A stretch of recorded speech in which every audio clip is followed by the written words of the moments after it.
Can everybody see my screen? Yeah, I can see it. Yeah, all good.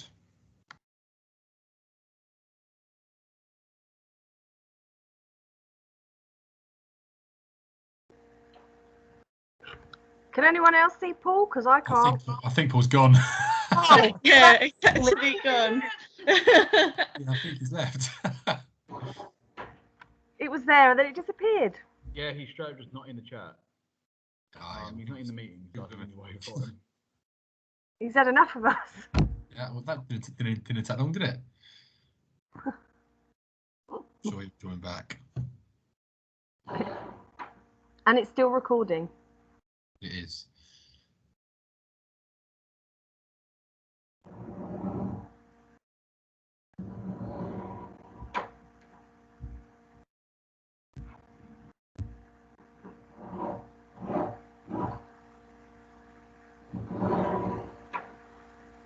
You're on mute, Paul.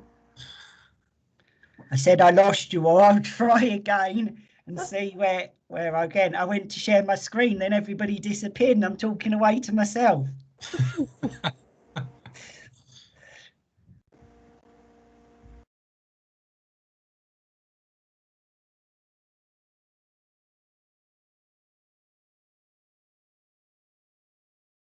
Right, can everybody see my screen now? Yeah. Yes. Yeah. Right, I'll get going then. If I do drop out, apologies, because I'm trying to work from home today. I'm not up at the RIT and the signal's not quite strong. So as I said, we're looking at the workload, well-being and a welcome return to school, hopefully for our pupils next week. So obviously our plan for this session is just to try and have a little bit of a think about your self-care. I mean, it's been a really, really stressful year for everybody, and having to juggle your NQT year on top of that and all of the pressures and the workload and the expectations, you know, for everybody's been huge. So I think it is really important we take that session today to have a think about you. Thinking about stress, what stress looks like for you, because it's going to look slightly different for different people. And obviously we want to make sure that, you know, as best you can, that you can identify what stress looks like for you. And then once you have identified what it looks like, to be able to think about ways you can deal with it. And then obviously being able to have those strategies up your sleeve ready to use. Now I've started with this first picture here.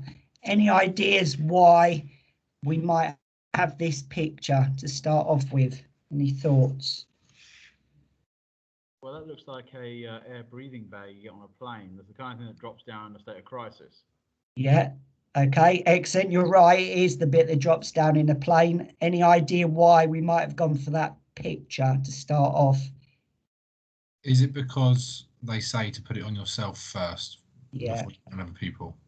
Yeah, excellent. Yeah, because actually, you know, if you ask anybody why are they coming into the job, what do? They all say, I want to make a difference, I'm here for the children. But actually, at the end of the day, you're no use to anybody if you're completely running on empty. And as you just said, Sam and Harvey, between you, when you're on a plane, they talk about before you put the mask onto loved ones, small children, people that you know, may be infirm and can't do it themselves, that you have to look after yourself first. And actually, I think if I want you to get anything from today is actually to think about that caring for yourself is often the best thing to do. And it's not selfish, it's not egocentric, it's not you thinking all about yourself. Because actually, if you are tired, you're exhausted, you're stressed, then actually that's going to feed onto your pupils. They're not going to have the very best experience. If you are physically and mentally at your strongest, then actually you're going to be of most use to your pupils and to your colleagues to be able to support them. So I think it, you know, really, really important that we do think about that self-care element. So I just want to have a little bit of a think about the brain and in terms of how that stress works, because stress, obviously, as I said before, impacts on people in different ways. Now we've got three and obviously I'm not going to do it in a really scientific way, but we have three main bits of our brain. We've got a human brain, we've got the computer brain, and then we've got a chimp brain, which I'm going to come on to in a moment. And what we want to be doing is we want to be working in that human brain, that part at the front of our skull, the front left frontal cortex, which is the part of the brain that recognises sort of what makes you, your talents, your skills, your memories. And on a really good day, that works a bit like a sort of a giant Google. Is finding information. When it comes across it, it's able to process it. You're able to work at a particularly good speed and you feel positive, you're effective. You're like you would on a computer, you're looking for questions and you're looking for answers. Once you've found those answers, those positive answers then go into your computer. Your computer brain is the part that works without you having to think about it. So things like riding a bike, eating your dinner, breathing, you just do them automatically. If you've got really good sort of memories of, let's say, riding your bike, when you get back on a bike, you do it without thinking about it. Your human brain has fed that through to your computer brain, and that is where we want to be working each day in terms of us working. So first of all, just have a think about, what do you look like on a good day? Not physically, but in terms of the way that you are able to work in your class. If we were to come into your class and I said to you, how are you doing today? And you said, yeah, Paul, I'm having a really good day. It's really working well with the pupils. What would that look like for you?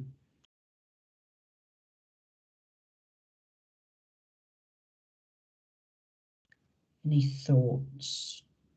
I mean, personally, for me, I think my computer brain would be humming along nicely, just the thing of questioning things and just automatically just solving things that just come across all the time. Okay.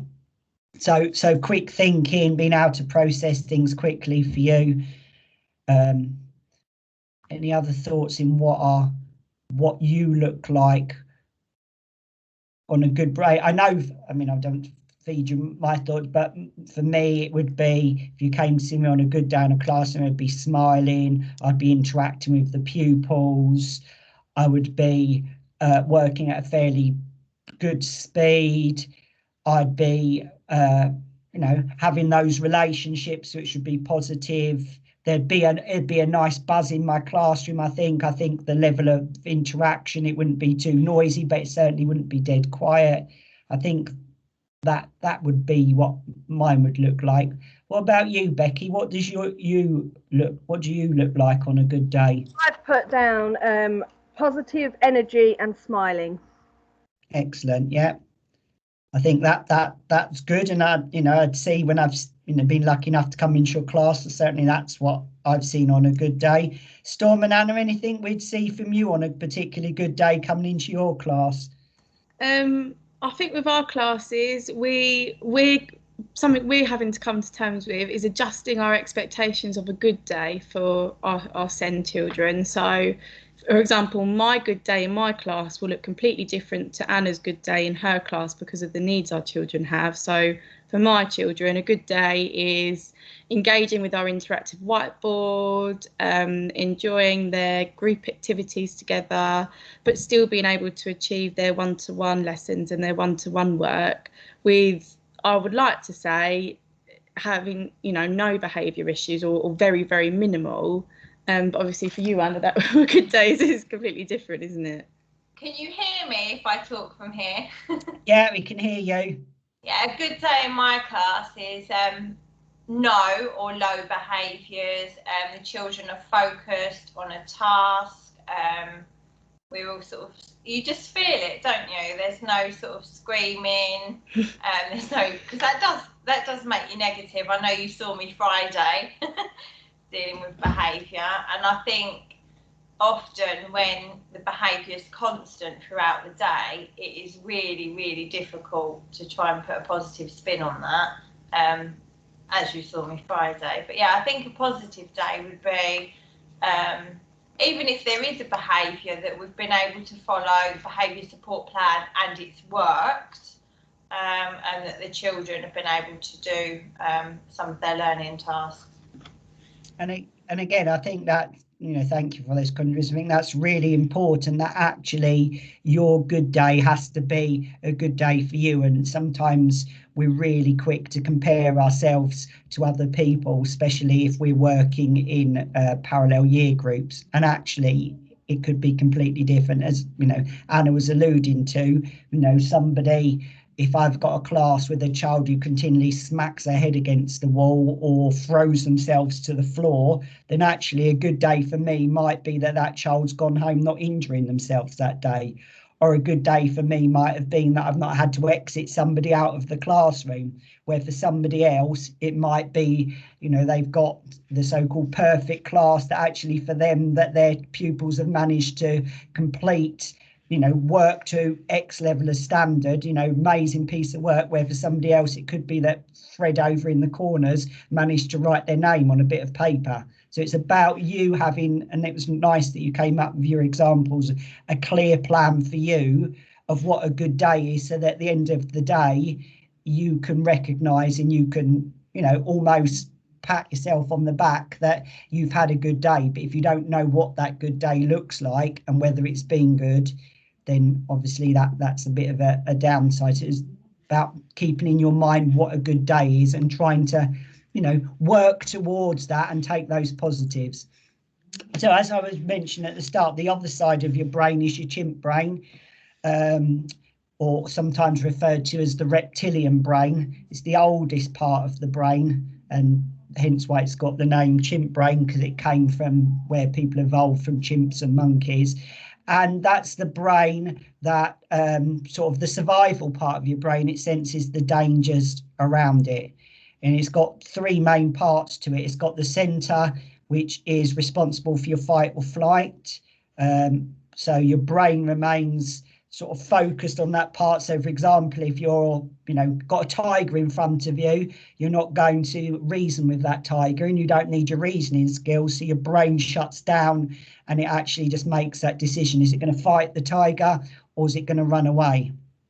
And so it's a very quick decision. You're not going to have time to go, let me reflect on what I'm going to do with this tiger. It needs to be a very instant decision. And then linked with that is the middle part that regulates your hormones. Your hormone release makes you stronger, faster, and can be really, really good short term.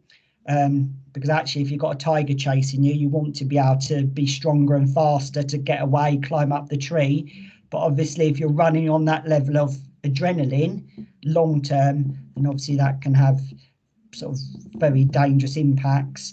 And then you've got the other part, which can sort of manages your stress, gets you to do the safest behaviour, really looks at the sort of survival element, and really thinks about long term what that care is for you. Now, the problem with the monkey side of the brain is that it is very much, I don't know what's the word,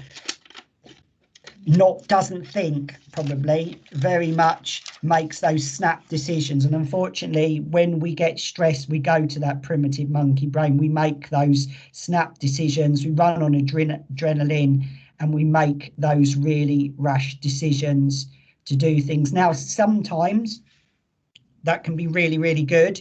And actually, our instinct can serve us really well, and we actually thrive off of that. But if we work within that side of our brain too much, then that is when we end up having problems. And that's when stress creeps in. We tend to work on that brain. We make snap decisions. We tend to be a heightened sense of anxiety, almost in that fight or flight situation. And linking that back to your computer brain, if you then have a bad experience, which your monkey tends to do. So let's say, for example, somebody asks you a question, you feel on the spot, you almost run away from it. When somebody next comes to ask you that question, your monkey brain thinks, oh, actually, I don't like this situation, refers back to the computer. The computer says, oh, actually, this is a bad experience. So then you run away again. So it's about trying to get that control of the sort of reptilian monkey brain. So thinking about the opposite then of what we started with, if you described before what you look like on a good day, what do you look like on a bad day? If you're having a bad day within your classroom, what would it look like? Crying. Crying, okay. For me, it'd be quite not asking the right question. No, not the right questions, but sometimes not investigating stuff to a more extent, not going in depth with stuff. But especially like after school, if you think about your day and you're like, oh, I could have done more with that. I could have done more with that. Yeah, just being quite slow. That's a common occurrence on a Monday for me. I'm quite slow on a Monday, but no, that's normally not. It's not a bad day. On a bad day, yeah, it's just not being on your A game, I would say, actually. Yeah, okay.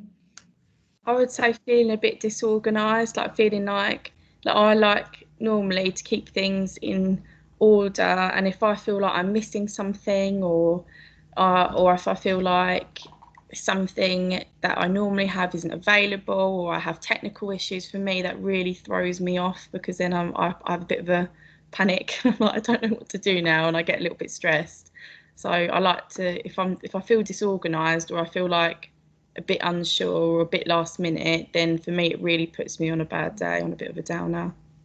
Yeah, excellent. So again, it's very much that recognizing, and for some people it again very varies. Some people, they can get really snappy, they can get really quite aggressive. For other people, they'll go the opposite way, they'll go really introverted, they won't speak to anybody, they'll sort of shy away in their classroom. So again, it's about recognizing when you're having a bad day, and maybe your colleagues as well, to be able to come and help you.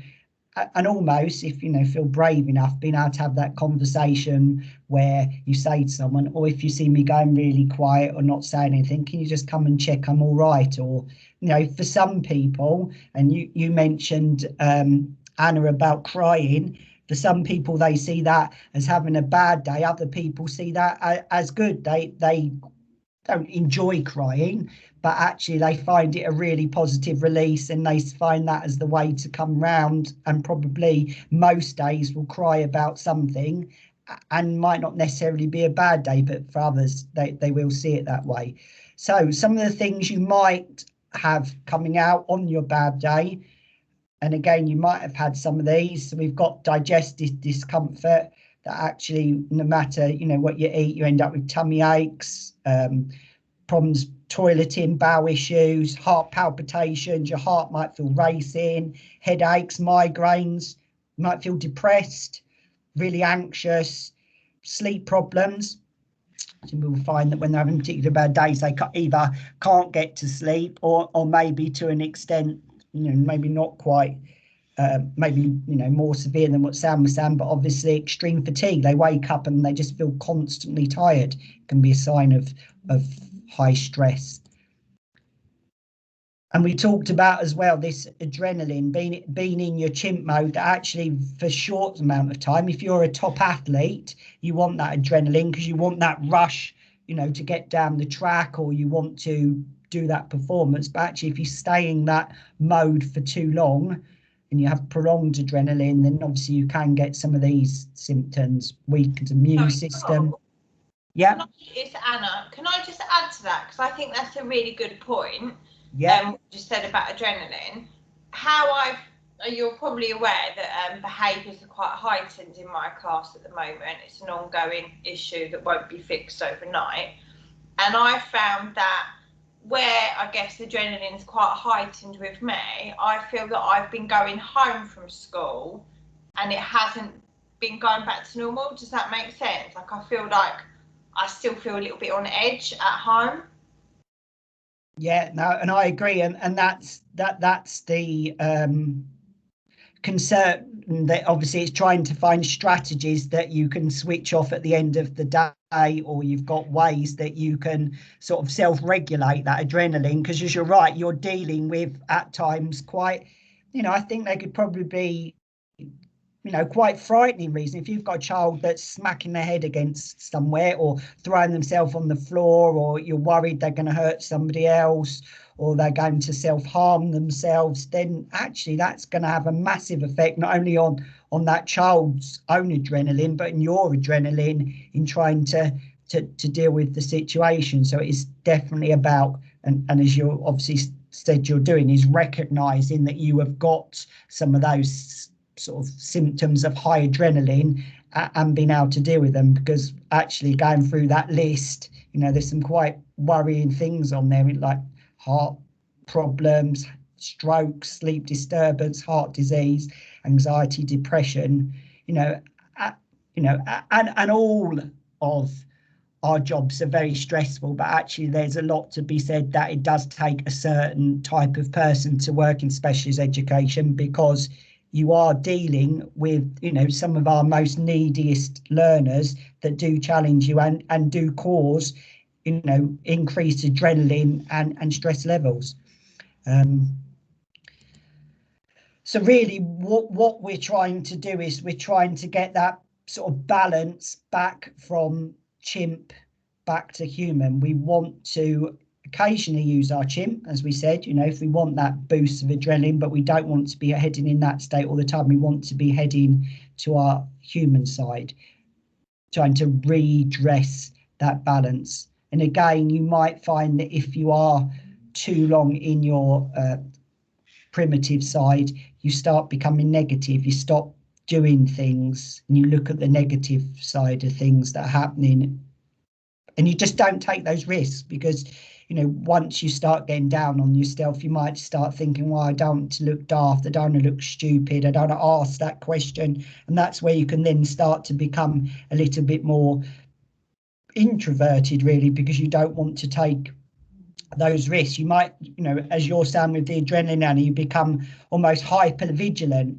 In primitive terms, you're constantly looking for that tiger. You're looking for the next thing that might go wrong. So you think, actually, I can't calm down. I can't sort of relax because something's just about to happen again.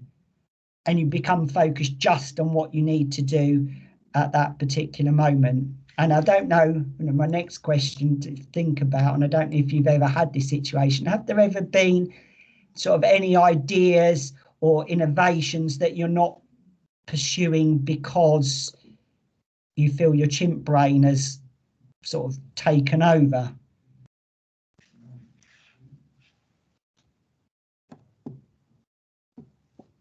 Personally, that's difficult to say right now, because I'm going to be honest, there's stuff I want to do, but the other underlying reason is COVID.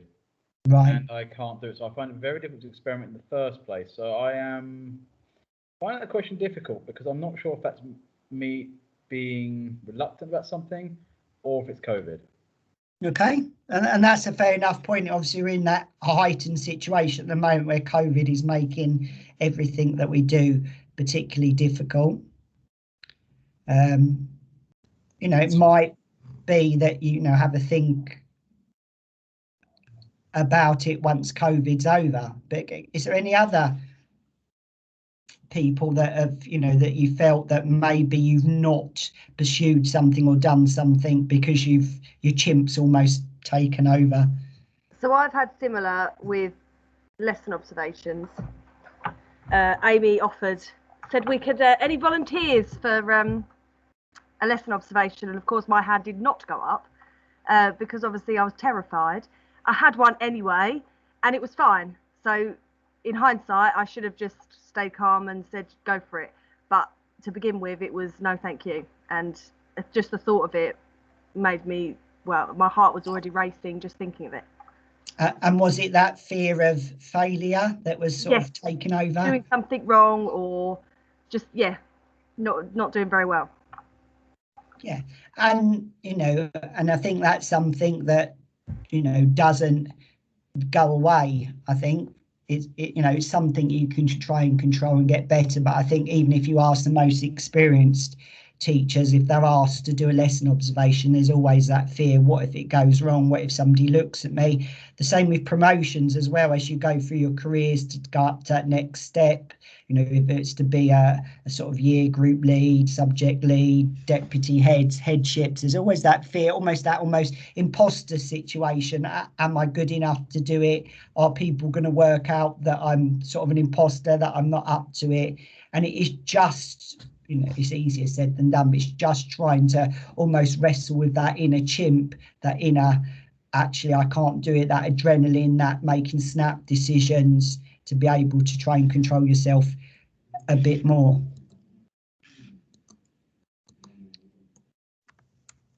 Here's a bit of a science question for you. Anybody, any idea what that is the code for?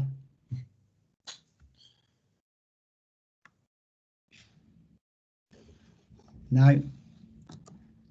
Is another part. It's actually the code for serotonin, and serotonin is what we release when we're feeling happy. It's when the good things in our lives are happening. Our body releases serotonin, which contributes to well-being, to happiness. When you're actively seeking things that you want and you're happy with, that is the almost the feeling of happiness and contentment as you go along. So really what we're trying to do is to create as much serotonin in our body as we possibly can, because that we want the feelings of happiness and relaxed and calm. So how can we do that? So hopefully in the next few strategies, having said, you know, we don't want our chimp brain to be taken over, might give you some thoughts about things that you could do. So the first one is making conscious decisions.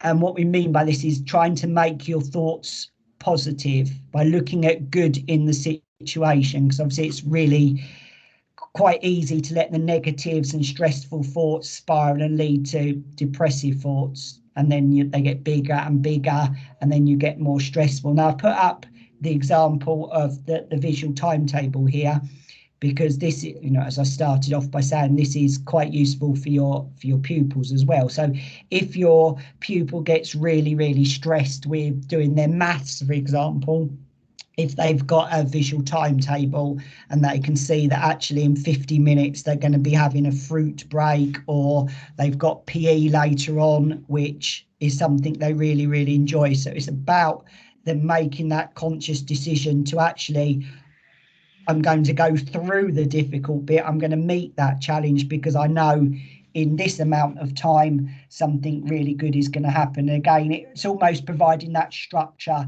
within our lives. Another good technique you might want to do is to include pictures. So you've got those positive thoughts that you've got that make you happy. And again, it's a technique that for some people it works, for others they think, well, not sure I want to do that. So I'm just going to share with you my 3 pictures really before I ask you to have a think. So what I've got, if you go into my office at any time, on my wall I've got a number of pictures in my office. A few of them are places that I'd like to go on holiday, so and that's something where I find I get quite a lot of relaxation, is in terms of when you can switch off and you can go on holiday. So it might help to have a picture of your holiday. Somewhere you like to go to relax. One of my particular interest is watching football. So again, in my office, you'll see on my wall, there's a picture of my favourite football stadium. Not because it's aesthetically particularly pleasing, but actually it gives me good memories of just being able to go on a weekend, shout, scream, you know, get it out my system, switch off from work. And the other picture I've got on my wall is one of my family. So again, that idea of, at the end of the day, why are we doing it? You know, we're doing it so we can have the holidays with our family, we can spend family time, we can, you know, provide what's best for them. So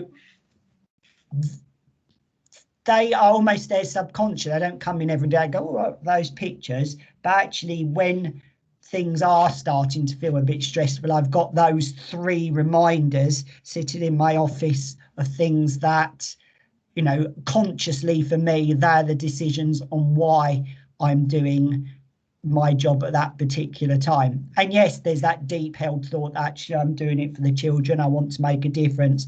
But in terms of immediate and external influences, they would be my three. What would your three be if you were going to put three things up in your classroom, or in your study at home, if you've got an area where you work? What three things would you have to help you to be able to relax and make those conscious decisions?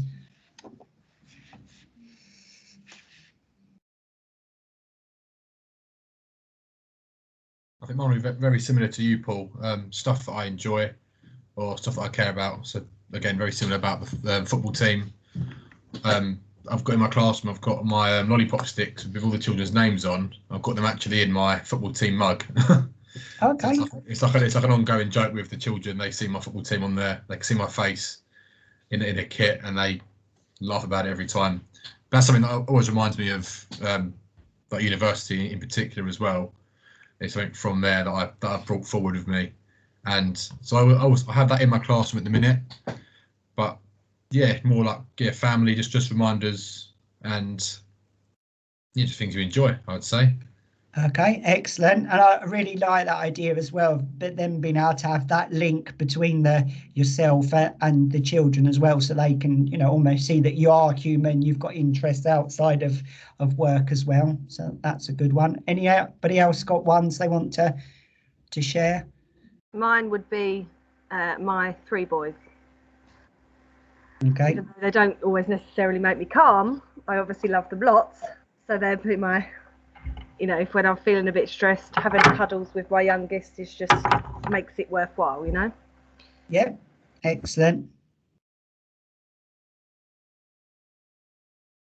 So again, I'm not saying you must find three things, but again, it could be something useful you want to think about having, I put three because the suggestion is three, but to have three pictures of three things, objects that allow you to have that almost that calming moment and think, actually, this is why I'm doing it. This is what I'm working towards. Actually, if I get through this day, it's another day towards my holiday, another day towards spending some more time with my family, or the weekend where I can go and do something that I'm particularly interested in. So conscious decision making is the first one.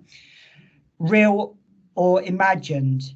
Again, there was a big study about somebody that asked people to imagine playing the piano. They didn't actually have a piano, they just had in front of them sort of card almost where they had the keys, and just by practicing and going over it, they found that when they then went back to the piano, their standard went up massively compared to those that didn't do any practice in between or just read music within a music book. So as to actually physically go through what you're going to do, that practice, and that again, that idea of a positive presentation. If you think about what it's going to look like at the end, the evidence suggests that it goes a lot better. So if you think about the smiley faces, people asking you good questions, asking you, telling you that it went really, really well, you being able to stand there and explain everything you want to get across. When you actually come to do it, the evidence suggests that actually it will go really well. If you think beforehand, oh, it's all going to go wrong, I'm going to forget my words, people are going to laugh at me, people are going to ask me questions I don't want to know. It's almost that, and people talk about it in teaching, was that role plan, it's that acting, it's that, working it through. This is what it's going to look like. So again, might be something that works for you, but just if you've got something that is causing you particular stress, to have a run through it beforehand and imagine what it will look like going well. Almost, this is the perfect scenario. Practicing gratitude.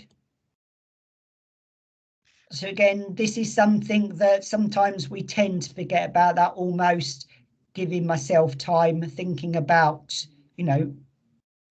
it says in the bottom, I love myself. What is it that you like about yourself? What is it that makes you special? Just spending that time to actually think to yourself, yeah, I am a worthwhile person.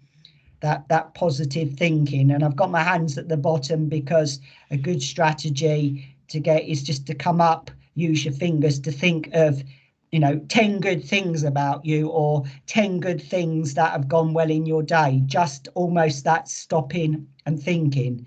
And if you have feeling particularly negative, you don't have to go with 10. You could start with 5 really good things that have happened to me today.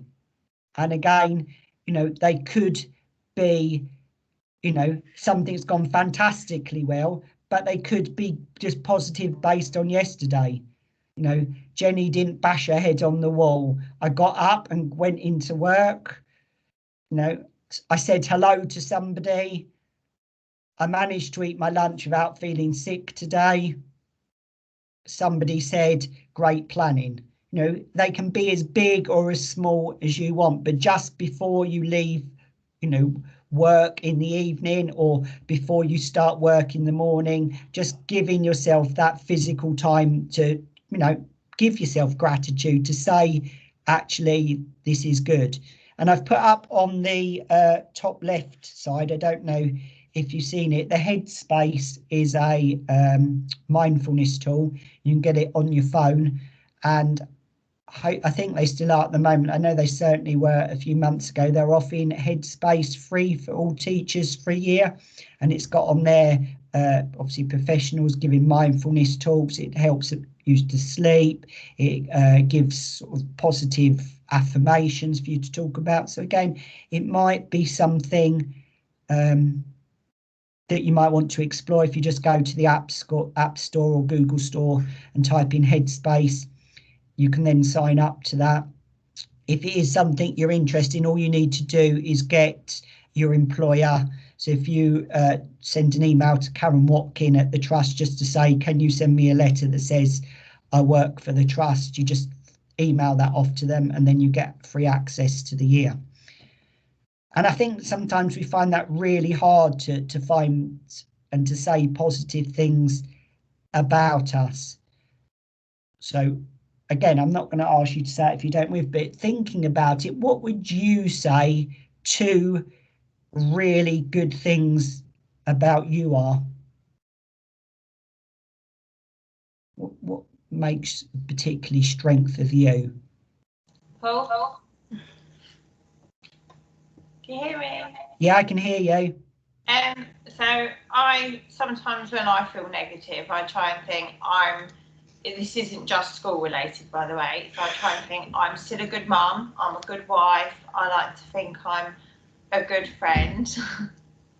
And I remind myself of those things, because as much as the aim is that we're all going to be wonderful teachers, or we all are wonderful teachers, we're still other people outside of school, and I think it's really easy to forget that sometimes.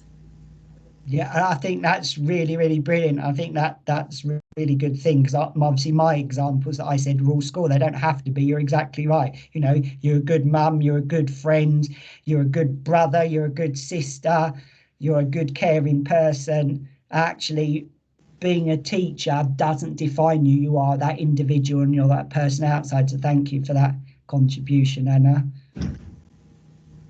Anyone else got a positive that they think is really good about them? I would say methodical for me. Okay. And again, that's a real positive in terms of getting things done and working through. Mine is sort of, sometimes it hinders me, but sometimes it also pushes me further. Is that I'm a bit of a perfectionist. I have extremely high expectations of myself, and sometimes it takes people saying to me, you're still learning, to remind me that it's okay for me to not always get things exactly how I would want them. But as much as it can hinder me and bring me a bit of stress, it is also something I think can benefit me as well, because my expectation could be here, but someone else's could be here. So even if I don't meet my expectation necessarily, I like to think that I tend to meet someone else's, if that makes sense. Yeah, no, and that's really good. And I think that's really positive what you said as well, that you've identified that as a strength. And you know, I'd certainly agree, being a perfectionist and wanting to do things really well is a positive, but it's nice that you identified that sometimes it can be a weakness as well. And I think that's really important, going back to our brain discussion, that actually on a really good day, when you're working with your human brain, being a perfectionist is great because you're striving. On a poor day, when your chimps may be taken over, that could become a negative, and you maybe could start getting on your own back. I'm not good enough. I can't do it to that standard. So again, being aware of which mindset you're in to be able to do that. But thank you for sharing that one. Right, what I'll do then is I'll move along. Next one is about just being solution focused. So again, about turning that mindset round. So when you're faced with a particular challenge, thinking about, you know, what are the strengths that I've got that I can bring to this problem, rather than focusing on the weakness. What is the solution rather than the problem? You know, we've got let's say we've got a child who won't sit down. So what is the solution? The solution might be that we give them 5 minutes outside to calm down. We get them to another activity, rather than the problem being they won't sit down, they're disturbing the rest of the class. So just trying to turn it round. So you're thinking about the solution. And again, thinking about your competencies rather than what the inadequacies might be at that time. So thinking about, actually, you know, I'm competent, I'm getting the person in the class, eventually they're getting down to do their work, rather than, oh, I'm not very good, they're not coming in my class, they're being silly when they're in the class. So again, that whole, you know, again, it's easier said than done, it takes work, but that turning round what you can do rather than what you can't do. So thinking about, and again, our children get quite hung up on this when they come into class. Oh, I can't do that as well as, you know, that person sitting next to me. I'm not very clever.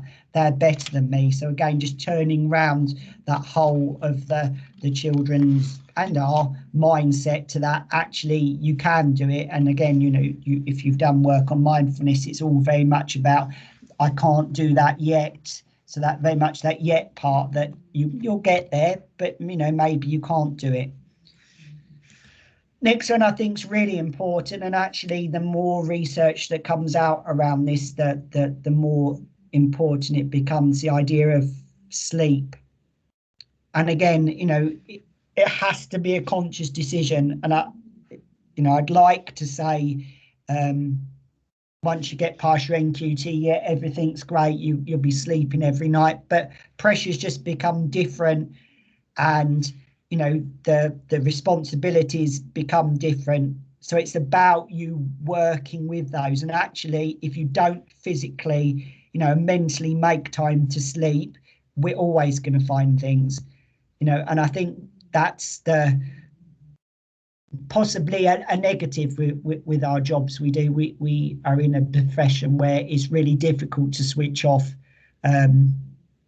And I think that comes right from, you know, the CEO at the top of the trust, who, you know, is dealing with issues all of the time, right down, you know, to the cleaner who's worrying about, have I cleaned the floor well enough? Am I going to give somebody COVID because the room's not close enough? All of us are dealing with our own sort of anxieties and worries. But sleep's really important, because that's the time where we move our thoughts from our left prefrontal cortex, which was the bit we talked about at the start, into the main cortex. So the prefrontal cortex holds a lot of our emotional memory, which we then process through dreaming and sleeping into the main cortex, into that almost that computer where it's stored.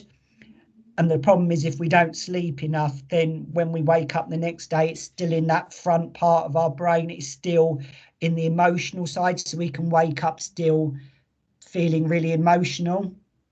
And I don't know about you, but sometimes, you know, I've gone to bed or woken up in the middle of the night worrying about something and thinking it through. And actually, once I've finally gone to sleep and wake up in the morning, I think, what on earth was I spending all that time worrying about? Actually, it's not even a big thing, but because we're in that emotional state, we're in that, you know, sense of adrenaline and that sort of heightened state, we're not able to get rid of them. And again, some people find it really helpful to be able to write things down before they go to bed, almost that physical moving it from my brain onto a bit of paper. I don't know if any of you have ever had that situation at all.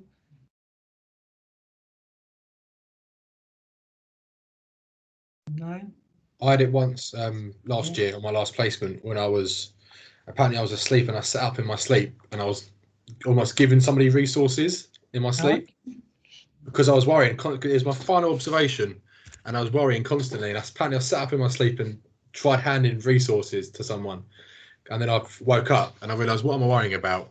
And then obviously it's not until after you experience what you're worrying about or after you finish it, then you think back and say, oh, I don't know why I was worrying about it. Similar to what Rebecca said about the drop-in observations that they were doing.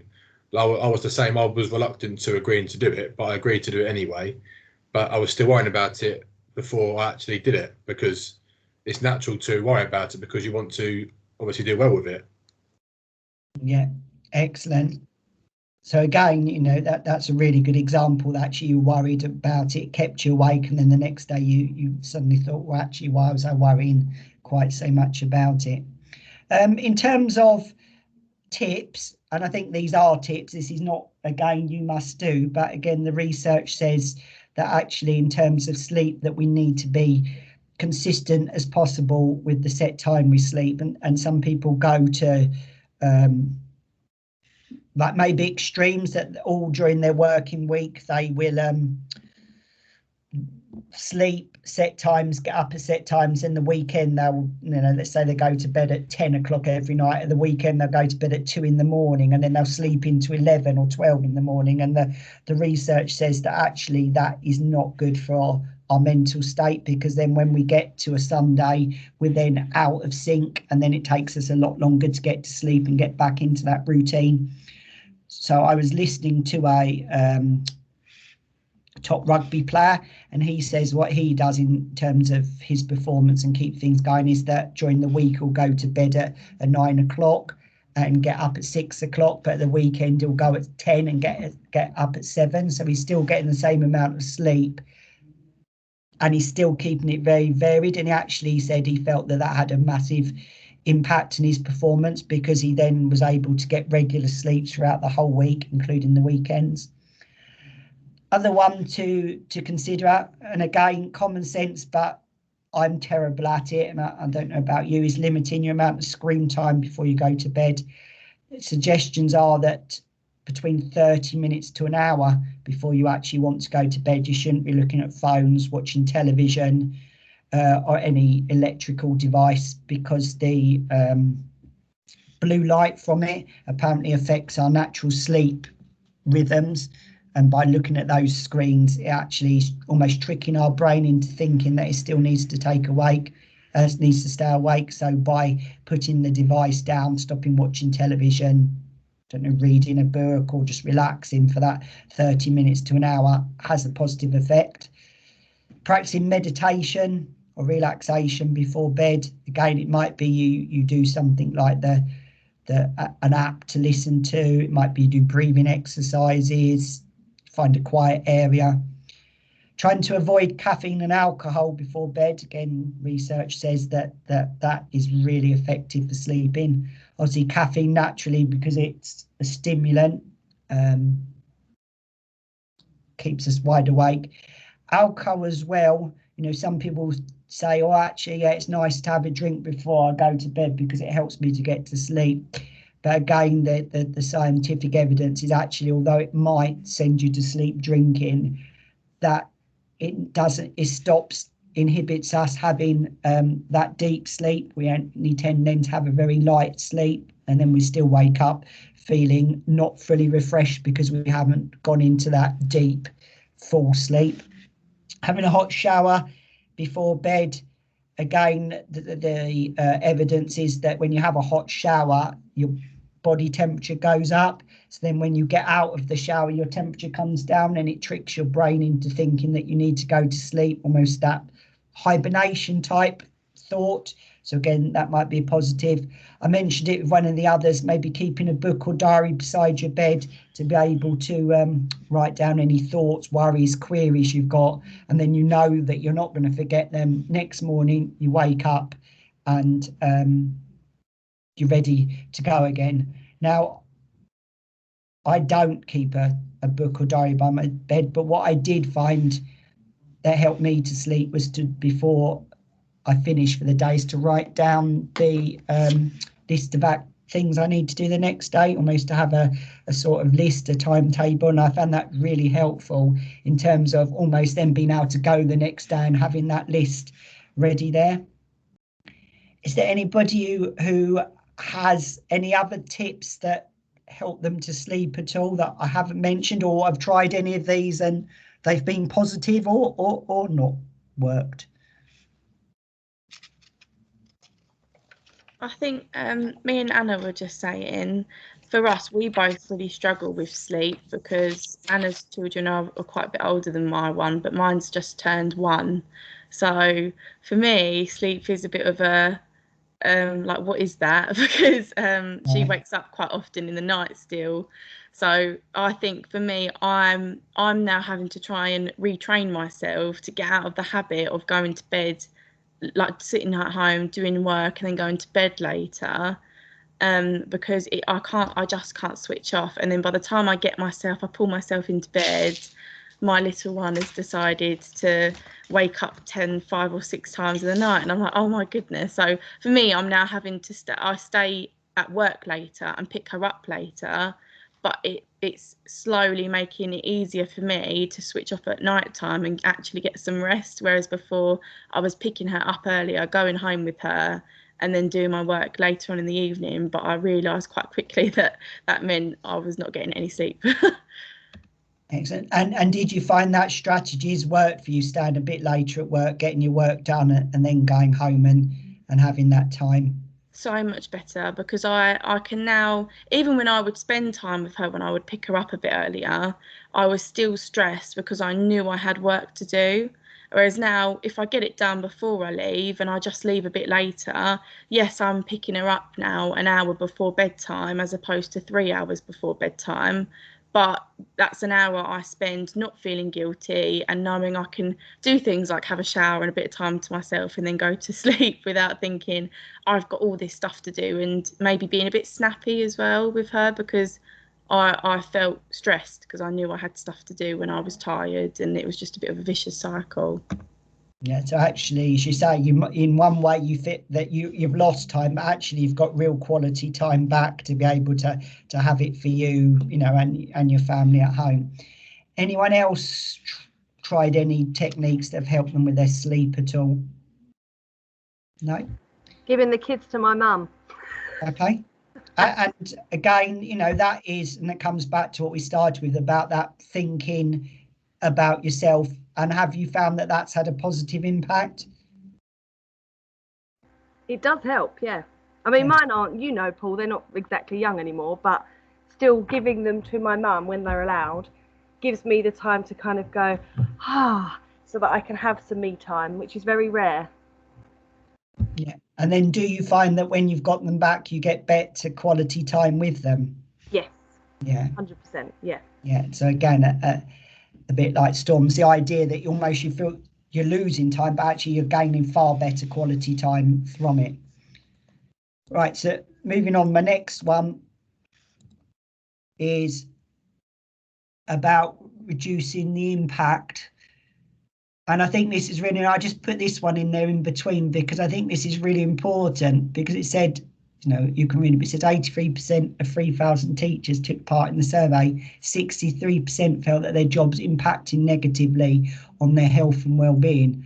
I put that in there not because I wanted to say, isn't it a hard life being a teacher? But I think sometimes we take it personally. We think actually it's only me. We look around in school and think, oh wow, everyone else is coping so much better than we are. look at them, they look so on the ball, everything goes all right for them. But actually, when we spend time and we talk to them, we find that a lot of people, from the most experienced teachers right down to, those just starting their career, do suffer with it. And it's about, it's easier, I know sometimes easier said than done, that talking, we've come a long way as a society over the last few years in terms of sort of the taboo that was mental health. The idea that actually by sharing, we'll find that a lot of people are in that same sort of position as we are. And these people, teachers that are in the 3,000 teacher survey, were a huge range of teachers, at different points in their career. It's almost that, you're not alone. Next one, think about the idea, of doing exercise, because again, scientifically, exercise reduces endorphins, which lifts your mood, which helps your body wind down. And again, it doesn't have to be, we're not all the most physically active. It doesn't have to be going out and, as my picture shows, playing netball or playing football or cycling. It could just be doing little things like maybe taking the stairs, getting involved in playground games, walking, going for a walk at lunchtime down to the shop and back. But again, not only is it good health-wise for you, but any exercise produces those endorphins, which lift your mood, and then again, help you to wind down. Again, this is not all about me. It's not the Paul show, but again, just to share with you, I find, for me, and this is something that I've really missed during the COVID times, that the thing that really kept me going into the weekends every Friday evening, I like to go and play football. And actually that playing football on a Friday afternoon or Friday evening just allowed me to be able to go into the weekend calm, to forget about work, to have a bit of fun and a bit of enjoyment. And actually, although I was physically shattered at the end, I felt that when I ended, it did lift my mood. And actually it took quite a while into lockdown for me to be able to make that link, that actually I felt going into a weekend more, for want of a better word, stressed. And actually only more recently, by then deciding to go, obviously because you can't play football, but to go running on a Friday still gave me that sort of buzz to be able to go into. But again, I've put this bit at the bottom, remember the sledge, because with a sledge, the first time maybe you go sledging down the slope, you go all over the place.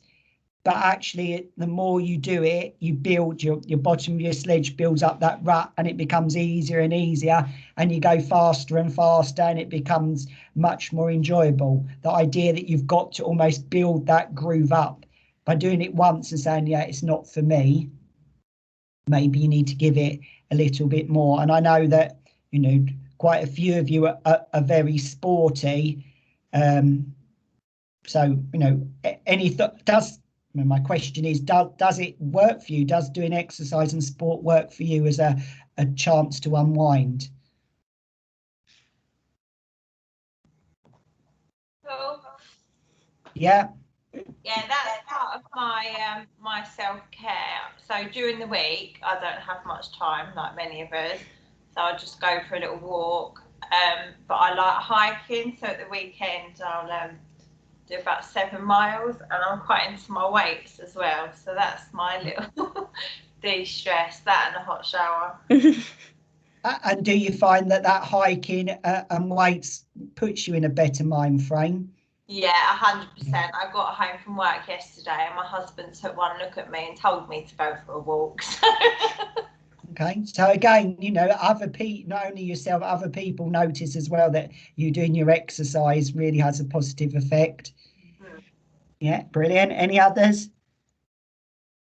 Very similar to you, Paul. Just with the football, I play it 3 or 4 times a week because the stress goes when you play football, because you can shout at other people instead of, yeah. The stress. It's a good way of relieving the stress and not feel guilty about it. Yeah, and you find from a stress point of view that works for you. Oh, definitely, yeah. Even if it's watching it or playing it, it helps for me. Excellent. So again, if we've had 2 examples there. If it works, it might be a strategy that works for you. It might not. It's just another one to obviously have in your toolbox. This one here, I think, is quite important. It's just saying no. And again, sometimes you're in a position and you find that, especially as an NQT, people say, "Oh, can you just do this? Can you just do that?" But I think really important for your stress levels to be able to say, "No, I'm sorry, I can't do it." No. And again, you're not there by yourself. If you're finding that you're almost feel that you're being put upon, you're having work pressured onto you, is to go and speak to your mentor, because that is one of their key jobs, is to look after your well-being. So actually, if you're finding that people keep asking you to do more and more without taking something away, that you go and say to somebody. And again, I think that's really hard, and something that maybe as you get more experience and as you get more into your career, you find it a little bit easier. Again, I think that's just a really important one to put in there. This one we've mentioned, so I'm not going to spend a lot of time. The idea of keeping a diary. So you can have it in terms, as I mentioned before, just writing down your thoughts or things you've got to do. But again, some people find it really helpful to write a diary of their day. They almost then put their thoughts down, close their diary, and that's it, closed for the day. My final one is just thinking about calling someone, having that time to talk, and especially at this time with the COVID, we can become very isolated, especially if we can't cross bubbles and we may be not seeing colleagues at school as much as we would during the day. Just finding time in the evening to be able to sit down and call up a friend, to have that conversation, especially if you can make it not about work at all, to have that chance to be able to switch off. So just sort of bring, our thoughts together. You do at the end of the day have control of your stress and well-being. There are lots of people that are here to help you. We all want you to have a really successful year, not only as teachers, but as human beings as well. That's the one thing that I really do like about our trust, is that well-being is not just a word, it is right at the top of what we believe in. So, but at the end of the day, you have control. It's about identifying when you're in that chimp mode, identifying that maybe things are getting a bit stressful and trying to find things to do it. Maybe try one strategy, maybe try one of the things. I'm not saying, oh, look, this is the great toolbox, go and try every single thing that we've talked about this afternoon. But, if you haven't tried one of them, maybe give it a try, see if it works for you. Remember the 83%, that actually you're not alone. There's an awful lot of teachers and people in general out there that are very stressed at this time, and we're going to have a lot of pupils coming back really, really stressed. So again, maybe thinking about some of the strategies that work for us, for them, and just thinking about recognizing your chimp and getting your chimp under control. And as I said at the start, actually, we're all here to help you. That actually, do reach out. It's when we become introverted and we try and manage by ourselves, is when things get difficult. Actually, it's really hard at times, and we are in a difficult job, but actually we are all here for you. So they're the bits I just wanted to go through. Obviously, I've managed not bad on my hour. Thank you very much for your time this afternoon.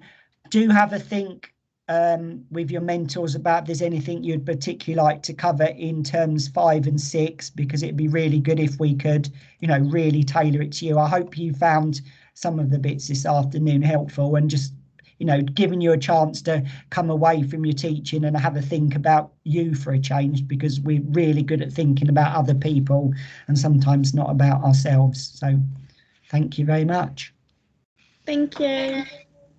Thank you Cheers, Paul. all. Cheers. Take care. See you soon.